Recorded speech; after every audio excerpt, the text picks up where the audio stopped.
Nunca pensé que las palabras más dolorosas de mi vida las escucharía en lo que debería haber sido uno de mis días más felices. Me llamo Carola, tengo 35 años, y acabo de terminar mi maestría en arquitectura después de 4 años de sacrificios que nadie en mi familia pareció valorar jamás. La noche de mi graduación, mientras el aire fresco de la Ciudad de México se colaba por las ventanas del restaurante en la colonia Roma Norte, mi madre levantó su copa de vino tinto y pronunció las palabras que cambiarían todo entre nosotras para siempre. Ojalá nunca hubieras nacido. Lo dijo con esa frialdad calculada que solo ella sabía usar, como si fuera el brindis más natural del mundo. El silencio que siguió fue tan denso que pude escuchar el murmullo de las otras mesas, el tintineo de los cubiertos contra los platos, incluso el ruido lejano del tráfico en Álvaro Obregón. Mi padre bajó la mirada hacia su mole poblano, como si de repente fuera lo más interesante del mundo, mientras mi hermano menor, Diego, fingía estar absorto en su teléfono. La complicidad de su silencio dolió tanto como las palabras de mamá. «¿En serio, mamá?», logré susurrar, sintiendo cómo se me cerraba la garganta. «¿En mi graduación? No te hagas la víctima, Carola», respondió con esa voz que conocía tan bien, la misma que usaba cuando era niña y cometía cualquier error. «Siempre ha sido un problema. Desde que naciste, todo en esta familia se volvió más difícil. Tu padre perdió oportunidades de trabajo por tus berrinches. Yo tuve que dejar mi carrera para cuidarte. Y mira cómo nos pagas. Con 4 años estudiando algo que no te va a servir para nada». Las lágrimas comenzaron a quemarme los ojos, pero me negué a darle esa satisfacción. Había trabajado de día y estudiado de noche durante todos esos años. Había pagado mi colegiatura limpiando oficinas los fines de semana. Había sacrificado relaciones, vacaciones, momentos de descanso. Todo para llegar a este momento, para sostener en mis manos ese título que representaba mi libertad, mi futuro, mi prueba de que sí podía lograr algo por mí misma. «Mamá, por favor», intervino Diego sin levantar la vista, pero su voz sonaba más molesta que solidaria. «Ya terminó la universidad, ¿no? Ahora puede conseguir un trabajo decente y ayudar en la casa». Esa fue la gota que derramó el vaso. No solo mi madre me había humillado en público, sino que toda mi familia parecía ver mi logro como una simple obligación cumplida tardíamente. Para ellos, yo no era una arquitecta recién graduada con sueños y ambiciones. Era simplemente una carga que por fin podría ser útil. Me quedé ahí sentada, viendo los rostros de las 3 personas que se suponía me amaban más que nadie en el mundo, y por primera vez en mis 35 años, entendí algo que había estado negándome a ver. Nunca había sido parte de esta familia, solo había sido su proyecto fallido. La historia se remontaba a mi infancia en nuestra casa de Narvarte, cuando mis padres esperaban que fuera el hijo varón que completaría su imagen perfecta de familia tradicional mexicana. Cuando nací mujer, la decepción fue tan evidente que incluso de niña la percibía. Mamá solía contarles a sus amigas, sin importar que yo estuviera presente, cómo el embarazo había arruinado su figura y cómo papá tuvo que rechazar una promoción en su trabajo porque necesitaba estar más tiempo en casa para ayudar con el problema de Carola. Crecí escuchando comparaciones constantes con los hijos de otras familias. «Mira a la hija de tu tía Carmen. Ya está casada y tiene 2 niños. La vecina de enfrente estudió algo útil, no como tú con tus dibujos raros». Mis calificaciones nunca eran suficientes. Mis intereses eran pérdida de tiempo. Y mis sueños de ser arquitecta eran fantasías de niña malcriada. Cuando cumplí 18 años y anuncié que quería estudiar arquitectura, la guerra familiar comenzó oficialmente. Papá me cortó el apoyo económico, esperando que eso me obligara a elegir algo más práctico, como administración o contabilidad. Mamá se encargó de recordarme diariamente lo egoísta que era por perseguir caprichos costosos, cuando la familia necesitaba que trabajara y contribuyera económicamente.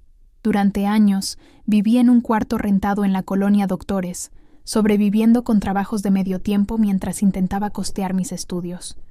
Cada vez que visitaba la casa familiar, las críticas llovían como granizo, que por qué seguía jugando a ser estudiante, que cuándo iba a madurar y conseguir un trabajo real, que estaba siendo una carga para todos. El nacimiento de Diego cuando yo tenía 15 años había marcado un antes y un después brutal.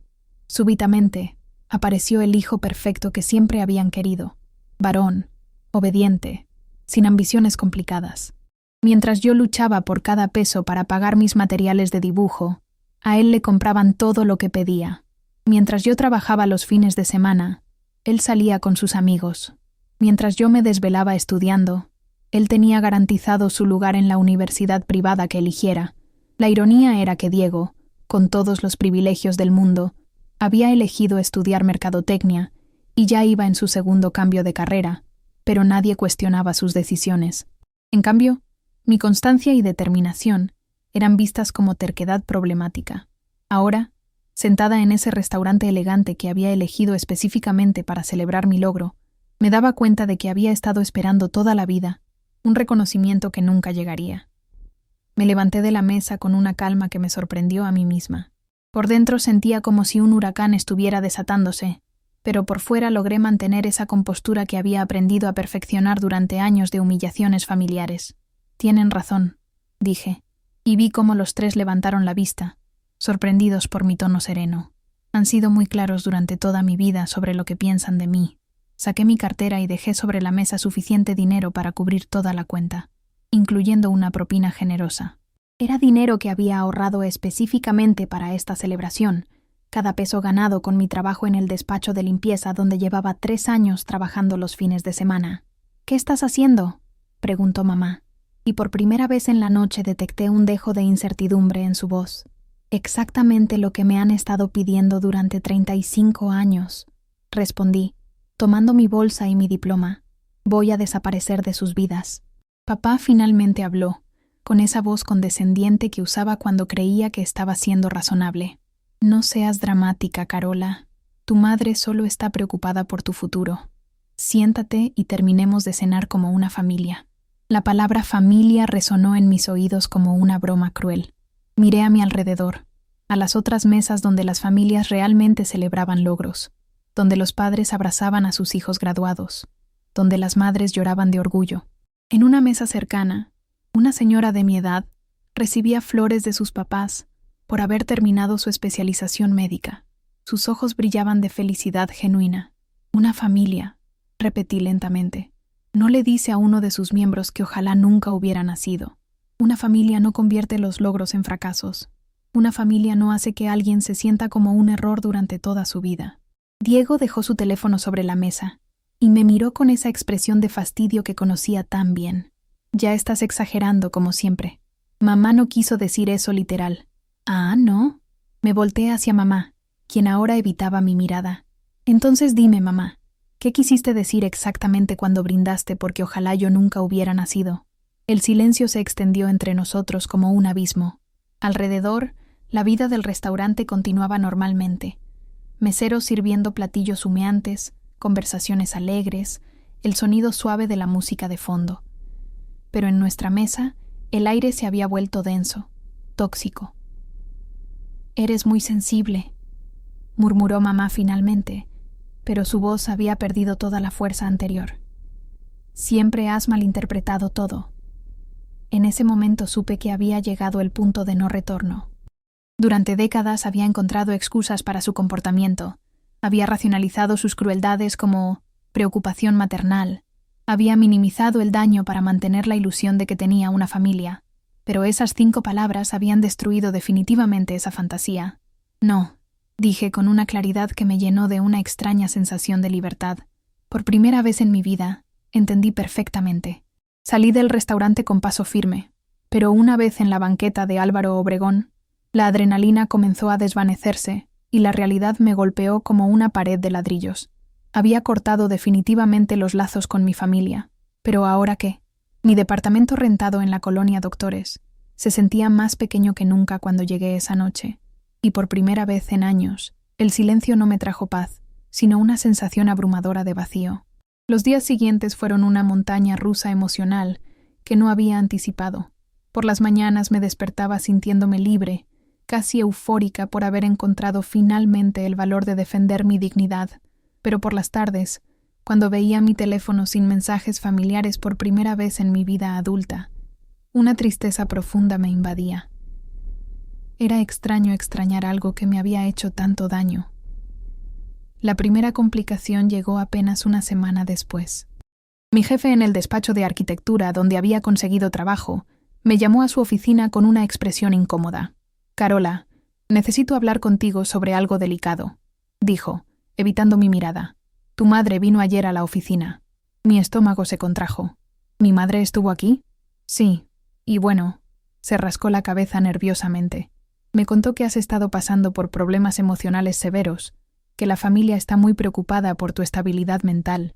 Mencionó algo sobre episodios de agresividad y decisiones irracionales. La sangre se me subió a la cabeza. Por supuesto que mamá no se quedaría de brazos cruzados después de mi espectáculo en el restaurante. Había venido a sabotear mi trabajo, probablemente esperando que me despidieran y tuviera que regresar a casa suplicando perdón. «Arquitecto Mendoza», dije tratando de mantener la calma. «Mi madre está molesta porque decidí independizarme completamente de mi familia. Todo lo que le dijo son mentiras diseñadas para perjudicarme profesionalmente». Él suspiró profundamente. «Mira, Carola, yo confío en tu trabajo. Has demostrado ser muy responsable estos meses». Pero ella parecía muy convincente, muy preocupada. Incluso trajo a tu hermano como testigo. Diego también había participado en esta maniobra. La traición se sintió como un puñal en el pecho. Mi hermano, quien había fingido mantenerse al margen durante la cena, ahora era cómplice activo en el plan de destruir mi reputación profesional. «¿Qué necesita que haga para demostrarle que estoy perfectamente bien?», pregunté, sintiendo cómo se me quebraba la voz. «Por ahora, nada. Pero si vuelven con más evidencia, tendré que considerarlo seriamente. No puedo arriesgar la reputación del despacho». Esa noche, sentada en mi pequeña cocina con una taza de café frío entre las manos, me di cuenta de que había subestimado completamente la capacidad destructiva de mi familia. No bastaba con alejarme de ellos. Ahora tenían que asegurarse de que fracasara sin su apoyo, confirmando así su narrativa de que yo era incapaz de sobrevivir sola. El teléfono sonó interrumpiendo mis pensamientos. Era un número desconocido, pero cuando contesté, reconocí inmediatamente la voz de mi tía Rosa, la hermana menor de mamá. «Carola, mija, ¿qué está pasando? Tu mamá dice que te volviste loca y que amenazaste a toda la familia en un restaurante». Cerré los ojos y respiré profundamente antes de responder. Tía Rosa siempre había sido la más sensata de la familia, pero también la más leal a mamá. Si incluso ella estaba llamándome para cuestionar mi versión de los hechos, significaba que la campaña de desprestigio había llegado ya a toda la familia extendida. «Tía, lo único que hice fue levantarme de la mesa después de que mamá brindara diciendo que ojalá yo nunca hubiera nacido», expliqué, sintiendo cómo se me hacía un nudo en la garganta al repetir esas palabras. Hubo una pausa larga del otro lado de la línea. «¿Eso dijo tu mamá? ¿En tu graduación?» «Sí, exactamente eso. Y cuando me levanté para irme, papá y Diego actuaron como si yo fuera la problemática por no querer quedarme a escuchar más humillaciones». «Ay, Carola», suspiró tía Rosa. «Mira, yo conozco a tu mamá desde que era niña, y sé que a veces dice cosas muy duras cuando está molesta, pero esto ya es demasiado. Por primera vez en días, sentí que alguien de mi familia podía estar de mi lado. Tía, ahora vinieron a mi trabajo a decir que estoy loca, que soy inestable. Están tratando de arruinar mi carrera. ¿Fueron a tu trabajo?». La indignación en su voz me dio esperanza. «Eso ya no es coraje, Carola. Eso es maldad pura». Tía Rosa me contó entonces algo que cambió completamente mi perspectiva sobre toda la situación. Resulta que mamá había estado llamando a todos los familiares durante la semana, contándoles una versión completamente distorsionada de lo ocurrido. Según su relato, yo había llegado borracha a la cena, había insultado a toda la familia, había amenazado con cortarles todo contacto si no me daban dinero, y finalmente había salido gritando y aventando cosas. «Pero algo no me cuadraba», continuó tía Rosa. «Conozco a tu mamá, y cuando miente, siempre exagera demasiado los detalles. Además, me pareció muy raro que justo el día de tu graduación tú fueras a hacer un escándalo así». La conversación con mi tía me hizo darme cuenta de algo crucial. No podía simplemente huir y esperar que el problema desapareciera. Mi familia había decidido convertir mi independencia en una guerra, y si yo no me defendía activamente, iban a destruir todo lo que había construido. Esa noche tomé una decisión que me aterrorizó y me liberó al mismo tiempo. Iba a documentar todo, cada mentira, cada sabotaje, cada intento de manipulación. Pero más importante aún, iba a contar mi propia historia, la verdadera, sin permitir que ellos controlaran la narrativa. Abrí mi laptop y comencé a escribir. No una carta de reclamos ni un desahogo emocional, sino un relato detallado y objetivo de 35 años de menosprecio sistemático. Cada humillación que había normalizado, cada logro que habían minimizado, cada vez que me habían hecho sentir como un error. Por primera vez en mi vida, iba a pelear por mí misma con todas las armas a mi disposición. Escribir esa historia fue como abrir una herida que había estado infectada durante décadas. Cada párrafo que tecleaba me traía recuerdos que había enterrado profundamente. La vez que mamá le dijo a mi maestra de primaria que no me pusiera en el cuadro de honor porque se me iba a subir a la cabeza. O cuando papá vendió mi bicicleta sin avisarme para comprarle una consola de videojuegos a Diego. Detalles que por separado parecían pequeñas crueldades, pero que juntos formaban un patrón devastador de rechazo sistemático. Pasé 3 días escribiendo, revisando, puliendo cada palabra. No quería que sonara como un berrinche ni como una venganza. Quería que fuera la verdad desnuda, documentada con fechas, testigos cuando los había, y sobre todo, con la frialdad objetiva que había aprendido en mis años de arquitectura. Los planos no mienten, y yo no iba a mentir tampoco. Cuando terminé, tenía 40 páginas de evidencia irrefutable, pero ahora venía la parte más difícil, decidir qué hacer con esa información. La tentación de enviársela a toda la familia extendida era enorme, pero sabía que eso me convertiría exactamente en lo que ellos decían que era, una persona inestable y vengativa. En lugar de eso, hice algo que me sorprendió a mí misma. Llamé a mi jefe y le pedí una cita formal para hablar sobre las acusaciones que había recibido mi familia. Llegué a su oficina con una carpeta organizada que contenía no solo mi versión escrita de los hechos, sino también copias de mis evaluaciones de desempeño, cartas de recomendación de trabajos anteriores y testimonios de compañeros de universidad que podían dar fe de mi estabilidad emocional durante todos esos años de estudio. Arquitecto Mendoza, le dije con la misma seriedad que usaba para presentar un proyecto. Quiero que sepa exactamente con quién está trabajando, y también quiero que entienda por qué mi familia está haciendo esto. Le entregué la carpeta, y me quedé ahí mientras él leía los primeros párrafos de mi relato. Vi cómo su expresión cambiaba de incomodidad profesional a genuina preocupación, y finalmente a indignación. Carola, esto es... Se quitó los lentes y los limpió nerviosamente. Esto es abuso psicológico documentado durante décadas. Sí, y ahora que finalmente encontré el valor para alejarme de esa situación, están usando todos los recursos a su disposición para obligarme a regresar, incluyendo sabotear mi carrera profesional. El arquitecto Mendoza cerró la carpeta y me miró directamente a los ojos. Quiero que sepas que después de leer esto, no solo no voy a despedirte, sino que voy a hacer todo lo que esté en mi poder para protegerte si vuelven a aparecer por aquí.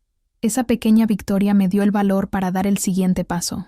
Esa tarde fui a un café internet en la colonia Condesa y creé una cuenta de correo electrónico nueva.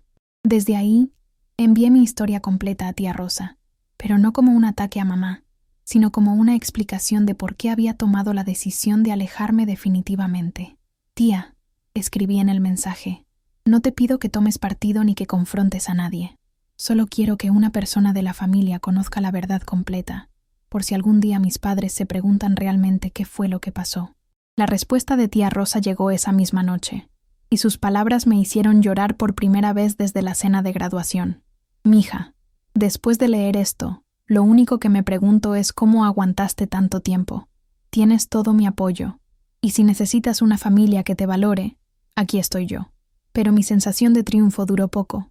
Al día siguiente, cuando llegué al trabajo, encontré a mamá esperándome en la recepción del edificio. Verla ahí parada, con esa sonrisa forzada que conocía tan bien, me provocó una mezcla de pánico y rabia que me paralizó por completo. Llevaba puesto su vestido azul marino, el que usaba para las ocasiones importantes, y en sus manos sostenía una pequeña canasta con tuppers de comida casera.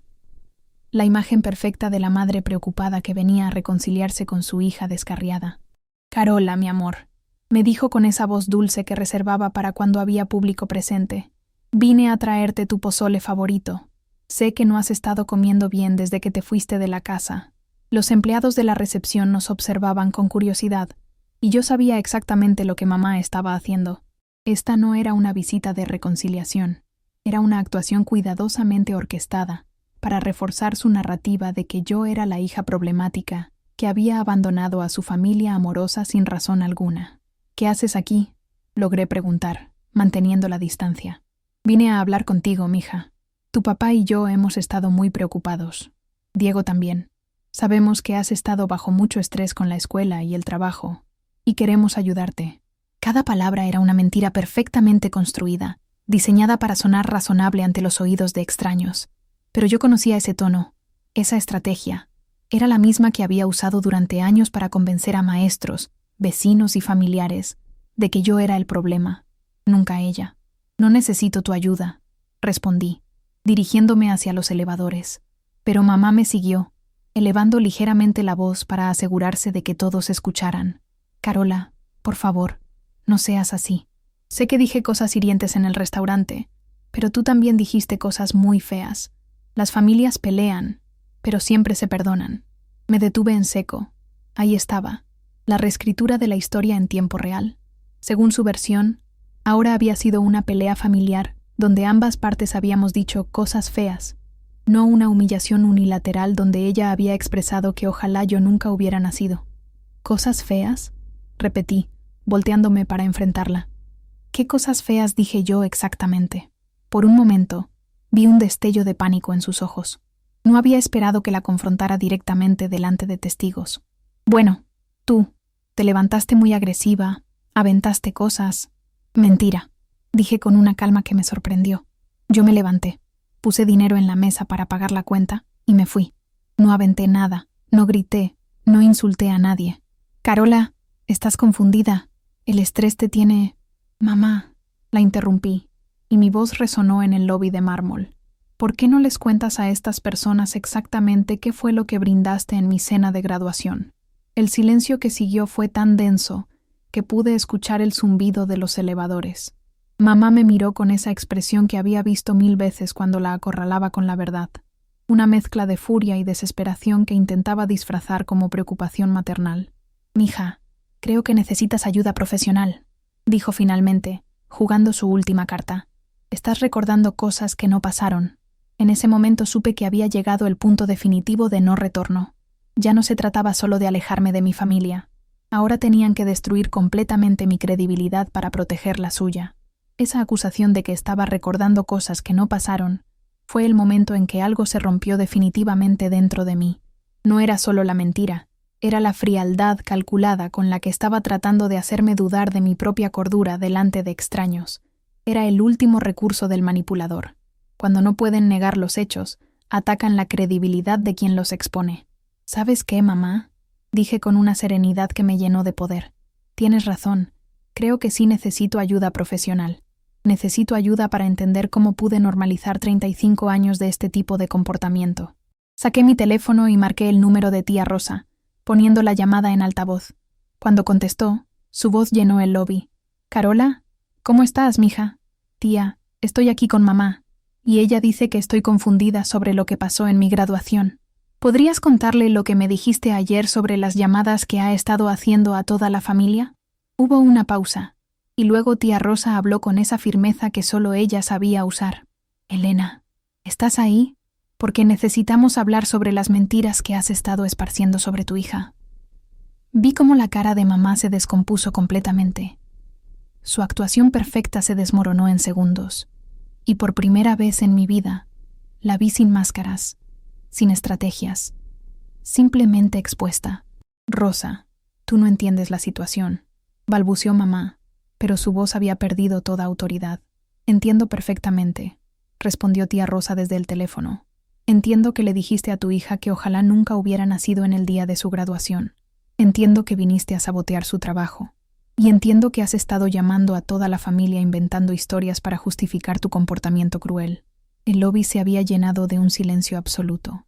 Los empleados de recepción fingían estar ocupados, pero era obvio que estaban escuchando cada palabra. Mamá miró a su alrededor, dándose cuenta de que su reputación se estaba desmoronando en tiempo real. «Carola», dijo tía Rosa, «quiero que sepas que hablé con tu prima Sandra, con tu tío Miguel y con varios familiares más. Todos están indignados por lo que te hicieron. No estás sola en esto. Colgué el teléfono y miré a mamá directamente a los ojos. Se acabó, le dije. Se acabaron las mentiras, las manipulaciones y los intentos de controlar mi vida. Voy a ser muy clara. Si vuelves a aparecer en mi trabajo, si vuelves a contactar a mis jefes, si vuelves a inventar historias sobre mí, voy a tomar acciones legales. Mamá me miró con una mezcla de shock y furia que nunca había visto antes. Había perdido el control de la situación completamente, y ambas lo sabíamos. Esto no va a quedar así, murmuró entre dientes, tomando su canasta de comida. Tienes razón, respondí. No va a quedar así. Va a quedar mucho mejor, porque por primera vez en mi vida voy a vivir en paz. La vi salir del edificio con paso furioso, y supe que había ganado algo más valioso que cualquier pelea familiar. Había ganado mi libertad.